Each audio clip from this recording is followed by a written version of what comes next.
Hello medicos. आज का हमारा टॉपिक है एंटीडोट्स। तो आखिर ये एंटीडोट्स होता क्या? सपोज ये एक पॉइजन है, ये इंजेस्ट कर लिया किसी ह्यूमन बीइंग ने और ये उस ह्यूमन बीइंग के बॉडी के अंदर चला गया। अब क्या होगा? ये पॉइजन अपना टॉक्सिक इफेक्ट तैयार करेगा और इसी को न्यूट्रलाइज या फिर काउंटर एक्ट करने के लिए आता है हमारा आज का टॉपिक एंटीडोट। तो इसका डेफिनेशन ही यही है कि it is a remedy. Antidotes are the remedies which counteract or neutralizes the effect of poisons without causing any appreciable harm to the body. जैसे कि आप यहाँ पर इसका डेफिनेशन पढ़ सकते हैं। Antidotes are remedies which counteract or neutralizes the effect of poisons without causing any appreciable harm to the body. Neutralize कब होता है? केमिकल एंटीडोट्स में। आगे बढ़ते हैं। Uses of antidotes. 3 केसेस में हम यूज़ कर सकते हैं एंटीडोट्स को। कौन से? पहला तो है कम्प्लीटली रिमूव नहीं होता। किससे? एमएसएस और गैस्ट्रिक लीवरेज। मतलब हमारी बॉडी में जो HCl होता है, हाइड्रोक्लोरिक एसिड, एमएसएस, वो उसमें हमारी बॉडी में कैपेसिटी होती है पॉइजन को रिमूव करने की, बट किसी वजह से अगर वो पॉइजन रह जाता है, रिमूव नहीं होता हमारी बॉडी के एक्शन से, तो हम एंटीडोट्स का यूज़ कर सकते हैं। या फिर पॉइजन इज़ ऑलरेडी एब्जॉर्ब हो चुका है बॉडी में, तो हम एंटीडोट्स दे सकते हैं। या फिर अगर इंजेक्शन मतलब माउथ के अलावा अगर किसी रूट से हमारा पॉइजन गया है, जैसे इनहेलेशन या फिर इंजेक्शन, तो भी हम यूज़ कर सकते हैं एंटीडोट्स का। तो ये 3 यूजेस हो गए। आगे बढ़ते हैं। Types of antidotes. मैकेनिकल और physical antidotes, chemical antidotes, physiological और फार्माकोलॉजिकल एंटीडोट्स, या फिर यूनिवर्सल एंटीडोट्स। और एक है चिलेटिंग एजेंट्स, जिसका डिस्क्रिप्शन हम एंड में पढ़ेंगे। तो आगे बढ़ते हैं। फिजिकल। पहला है फिजिकल और मैकेनिकल एंटीडोट। ये होते क्या है? द सब्सटेंसेस विच एम्पेड मतलब stops, which stops the absorption of poisons by their presence. ये वो पॉइजन का जो एब्जॉर्प्शन है वो स्टॉप कर देते हैं। कैसे? वो हम आगे देखेंगे इसके एक्शन में। Such as stimulants, bulky foods and activated charcoal. Stimulants क्या होते हैं? ये एक प्रकार के fats, oils, milk, eggs, albumin, मतलब फैटी सब्सटेंस ही होते हैं, बल्कि फूड्स ही होते हैं। और एक्टिवेटेड चारकोल हम mechanical antidote as a mechanical antidotes इस्तेमाल कर सकते हैं। और ये जो है स्टॉप करते हैं पॉइजन का एब्जॉर्प्शन। कैसे? ये स्टमक के अंदर म्यूकस का सिक्रेशन इंक्रीज कर देते हैं, फॉर्म कर देते हैं coating of mucous membrane in the stomach, so that the poison का सिक्रेशन जो है वो रुक जाता है, पॉइजन का एब्जॉर्प्शन रुक जाता है बॉडी। तो इसका एक्शन हो गया। और ये हम किस किस पॉइजनिंग में इस्तेमाल कर सकते हैं? कोरोसिव और इरिटेंट पॉइजनिंग में हम इसका इस्तेमाल कर सकते हैं, but should not be used for the fat soluble poison. Fat soluble poison में नहीं देना है। क्यों?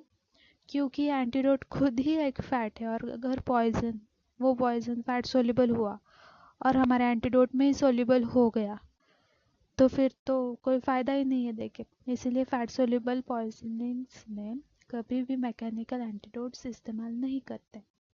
और डोसेस अगर आपको पढ़ना है तो पढ़ लीजिए, लेकिन एग्ज़ाम पॉइंट ऑफ व्यू से ये उतने इम्पोर्टेंट नहीं है, लेकिन क्लिनिकल पॉइंट ऑफ व्यू से बहुत ज़्यादा इम्पोर्टेंट है। बस इतना पता होना चाहिए कि ये डाइल्यूट फॉर्म में देते हैं, 5 times the quantity of water में देते हैं। जितना एंटीडोट लोगे उससे 5 गुना ज़्यादा वाटर में उसे मिला के डाइल्यूट करके पेशेंट को देना है। ओके, सो हम आगे बढ़ते हैं। आगे है केमिकल एंटीडोट्स। हाँ, chemical antidotes. These are substances which acts either by direct chemical action or by oxidizing the poison to form a non-toxic or an insoluble compound. Non-toxic मतलब जो कि कोई हार्म नहीं पहुंचाना चाहिए बॉडी को, जो हमने डेफिनेशन में देखा था वही। केमिकल मतलब क्या होता है? एसिड्स या फिर अल्कलीज। अगर एसिड की पॉइजनिंग हुई तो अल्कली से न्यूट्रलाइज होगा, और अगर एसिड्स की पॉइजनिंग हुई तो अल्कली से हम उसका एंटीडोट करेंगे। जैसे यहाँ पे लिखा है एग्जाम्पल्स में, Dilute acids, acetic acid or vinegar neutralizes alkalis by direct chemical action. Dilute alkalis example milk of magnesia, जो कि हम आगे देखेंगे यूनिवर्सल एंटीडोट में, will neutralizes acid.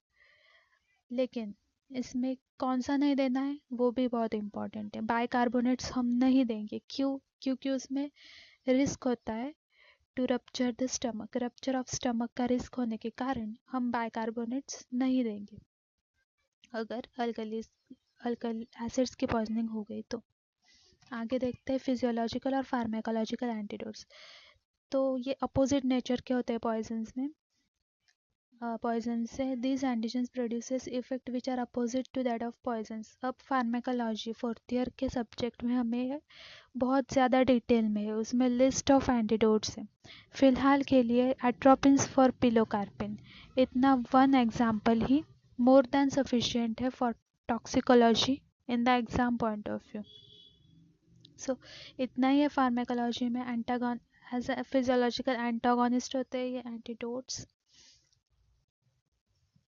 और आगे का स्लाइड हम देखते हैं. ओपन हो जा. हाँ, universal antidotes. It is an antidote that is used for those cases where the nature of ingested poisons is unknown. मतलब अगर कौन सी पॉइजनिंग हुई है ये अगर हमें मालूम नहीं है उस केस में हम यूनिवर्सल एंटीडोट्स देते हैं. ये बनते कैसे? 2 parts ऑफ पाउडर्ड चारकोल या फिर बर्न टोस्ट लेंगे प्लस मैग्नीशियम ऑक्साइड या फिर मिल्क ऑफ मैग्नीशिया. ये एक अल्कली है, हमने केमिकल एंटीडोट्स में देखा था. इसका 1 पार्ट लेंगे plus 1 part of tannic acid और स्ट्रॉन्ग टी. ये क्या क्या करते हैं, क्यों इनको ऐड करना है इन तीनों को, ये भी पर्पस में दिया गया है. एड्सॉर्ब्स अल्कलॉइड्स. एड्सॉर्ब्स मतलब बॉडी से बाहर निकाल देते हैं अल्कलॉइड्स को. न्यूट्रलाइजेस एसिड्स, मैग्नीशियम ऑक्साइड जो है वो और टैनिक एसिड जो है वो precipitates alkaloid and heavy metals को प्रेसिपिटेट कर देता है. और पारिक्स एफएमटी में एक लाइन दी गई है, it is not very effective. The universal antidotes are not very effective, मतलब उतने अच्छे तरीके से एक्ट नहीं करते हैं ये. फिर भी अगर अननोन पॉइजनिंग हुई तो हम इन्हें दे सकते हैं.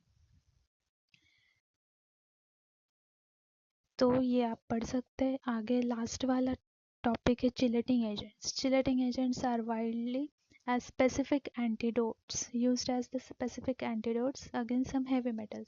heavy metal poisoning में दे सकते हैं. एग्जांपल्स है बाल यानी कि British anti lewisite. EDTA is effective in lead, mercury and copper poisoning. EDTA मतलब इथाइल डायमाइन टेट्राएसिटिक एसिड. पेनिसिलामाइन जो कि पेनिसिलिन ओवरडोसिंग ऑफ ड्रग, जो हमारा ड्रग होता है उसके ओवरडोसिंग में यूज़ किया जाता है. डिसफेरोक्सामाइन जो कि आयरन पॉइजनिंग में वेरी इफ़ेक्टिव होता है. सो यही था हमारा आज का लेक्चर. अगर आपको हेल्पफुल लगा हो तो आप हमें कमेंट सेक्शन में बता सकते हैं.